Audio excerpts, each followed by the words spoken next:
pick up the H plus ions and prevent the pH from getting that low. So it's very high yield to know for your boards that in the setting of acidosis, the bicarbonate reabsorption goes up and the excretion of urinary buffers goes up. When you have an alkalosis, the reverse occurs of all the changes that happen with acidosis. So now that we understand how the body compensates for a respiratory or metabolic acid-base problem, let's talk about how we recognize mixed disorders. So a mixed disorder is two acid-base disorders at the same time. You can have a metabolic acidosis and a respiratory problem, or you can have two different metabolic problems, like a metabolic acidosis and a metabolic alkalosis, or two metabolic acidoses. And there are many pathologic states where two disorders occur at the same time. One easy example to understand is vomiting and diarrhea with GI illnesses. The vomiting tends to make you alkalotic and the diarrhea tends to make you acidotic. So to uncover the mixed disorder, you need to determine the expected compensatory response. So for example, you can determine the expected bicarbonate response for a respiratory disorder or the expected CO2 for a metabolic disorder. And there are a number of renal formulas that will help you determine the expected response. And then if the actual doesn't equal the expected, you've got a second disorder present. And this is how you uncover mixed disorders in an acid-base problem. One thing that's extremely useful to know is that the body cannot compensate to a normal pH. So suppose, for example, you had a pH of 7.2, that's an acidosis. The body might be able to compensate and raise this back up to 7.3, but that still would be acidotic. If you saw a pH of 7.4, which is a normal pH, then there must be a mixed disorder because compensation alone cannot raise the pH all the way back to the normal range. So a classic scenario is to see a normal pH when the bicarb and CO2 are both abnormal. Right away you know there must be a mixed disorder in order for the pH to be in the normal range. So getting back to recognition of mixed disorders, if the actual compensation is different than the expected, then you must have a mixed disorder, and the next step is to determine the abnormality. So for example, if the CO2 is higher than expected, then you must have a secondary respiratory abnormality causing the CO2 to be abnormal. If the bicarbonate level is lower than expected, then you must have a secondary metabolic disorder affecting the bicarbonate. And the usual rules apply for determining the secondary disorders. A high CO2 is some type of acidosis, a low CO2 is an alkalosis, a low bicarb is an acidosis, and a high bicarb is an alkalosis. So now let's talk about the specific compensation formulas that you can use to get a number for what your expected compensation is. Of these, the most important is Winner's formula. This is the one that's most commonly tested on step 1. Then there are other formulas for metabolic alkalosis and for acute and chronic respiratory acidosis. And finally, there's something called the delta-delta, which we'll talk about in another module for anion gap acidosis problems. So if you have any kind of metabolic acidosis, it doesn't matter whether it has an anion gap or not, the compensation is a respiratory alkalosis of lowering the PCO2, and this occurs from hyperventilation. And Winner's formula is what tells you the expected PCO2.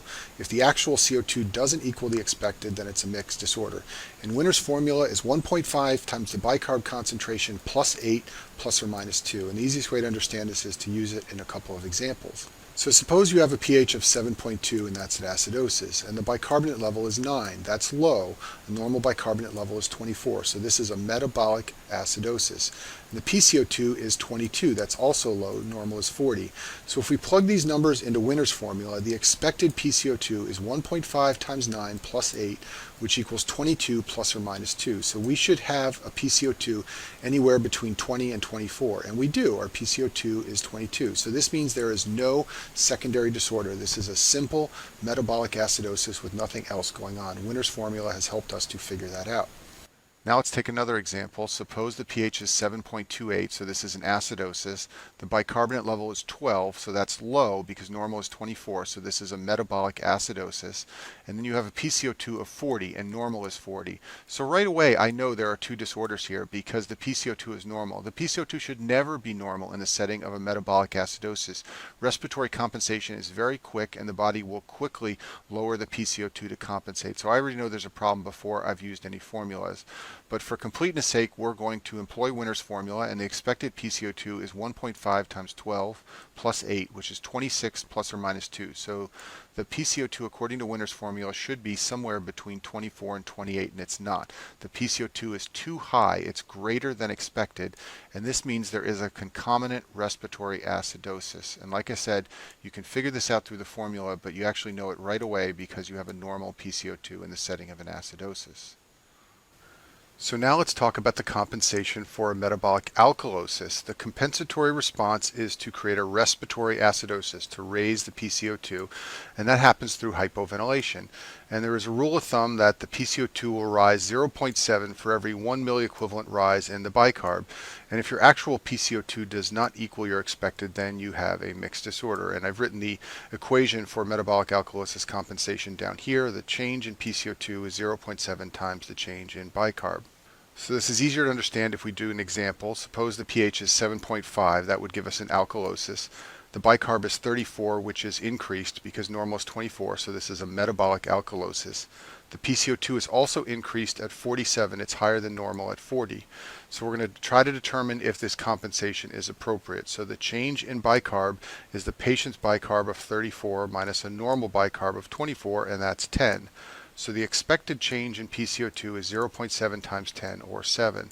Then the actual change in PCO2 is 47, the patient's PCO2, minus a normal of 40, and that's also 7. So because the expected change and the actual change are equal, there is no secondary disorder. And this is a way you use this compensation rule of thumb here to check to make sure the compensation for metabolic alkalosis is appropriate. The compensation for a respiratory acidosis is different depending on whether the respiratory acidosis is acute or chronic. So within minutes of developing a respiratory acidosis, intracellular buffers will soak up some of those H plus protons and raise the concentration of HCO3. These buffers are things like hemoglobin and other proteins. This will result in a small rise in pH to compensate for the acidosis. But chronically, after several days, the kidneys will generate more bicarbonate, and this will result in a large increase in pH. But remember, not back to normal. You can never compensate all the way back to a normal pH. So there are different equations for determining the expected compensation for acute and chronic respiratory acidoses. Frankly, these equations are fairly low yield, and I wouldn't worry about memorizing them. I would just know that they exist. Once you know Winner's formula and many other things about acid base, you can come back and memorize these if you wish. Acutely, in a respiratory acidosis, there's a small amount of compensation. There's a 1 milliequivalent rise in bicarb for every 10 millimeter increase in PCO2. And if you want to turn that into an equation, the equation is the delta HCO3 is equal to the change in PCO2 divided by 10. Chronically, there's more compensation. You get a 3.5 milliequivalent rise in bicarb for every 10 millimeter increase in PCO2. And it's easiest to understand this by way of an example. So let's suppose we had a patient with a pH of 7.15. That would be a very severe acidosis. Now let's suppose the PCO2 is 80. That's very high, and that makes this a respiratory acidosis. Acutely, the change in bicarb would be 40 divided by 10 by the equations above, and that would be a very small change of 4. This would raise the bicarb from a normal of 24 up to 28, and by the Henderson-Hasselbalch equation, the pH would become 7.17. Chronically, we'd get more change in bicarb. We'd get a rise of 3.5 times 40 over 10, or 14. This would take the bicarb from 24 all the way up to 38, and therefore by the Henderson-Hasselbalch equation, the pH would go all the way up to 7.30, so it would be getting closer to normal. Just like for respiratory acidosis, in respiratory alkalosis, there are different formulas for the acute compensation and the chronic compensation. So in acute respiratory alkalosis, you get a small amount of acute compensation. You get a 2 milliequivalent fall in bicarb for every 10 millimeter drop in PCO2.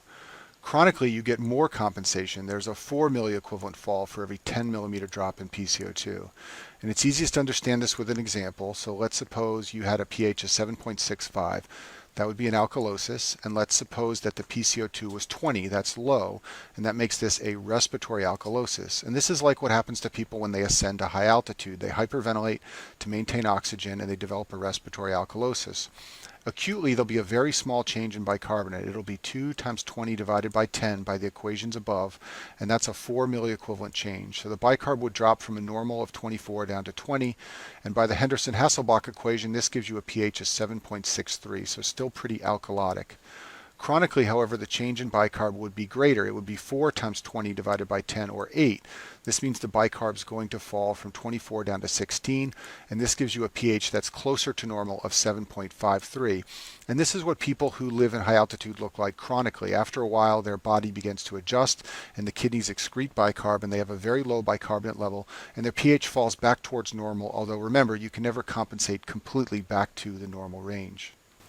A word on the time frame of compensation. Respiratory compensation to metabolic disorders is very rapid. The change in respiratory rate is quick, and it's within minutes. The metabolic compensation to respiratory disorders is much slower. Acutely, you get that very small compensation from cells, but the chronic compensation, which is the more significant component, takes days to materialize. So let me finish with this slide, which is a summary of the different compensations for acidosis and alkalosis. So if you have an acidosis, it can be either respiratory or metabolic. If you have a respiratory acidosis, the compensation is to raise the bicarbonate level, and there are formulas, rules of thumb, for acute and chronic changes to the bicarbonate level to determine if the compensation is appropriate. For a metabolic acidosis, the compensation is to lower the PCO2, and you can determine whether the compensation is appropriate by Winter's formula. And remember, of all these formulas, Winter's formula is the one that's most commonly tested on step 1, and it's the one you should definitely make sure you have memorized. If you have an alkalosis, it can be either respiratory or metabolic. If it's respiratory, the compensation is to alter the level of bicarbonate in the blood, and there are acute and chronic formulas for this. If it's a metabolic acidosis, the compensation is to raise the PCO2, and there's that rule of thumb for the expected PCO2 that you can determine. So this concludes our first module on acid-base disorders. In this module, I've explained how to determine the compensation and whether it's appropriate. In the second module, I'm going to talk about specific causes of acid-base disorders and how to recognize them.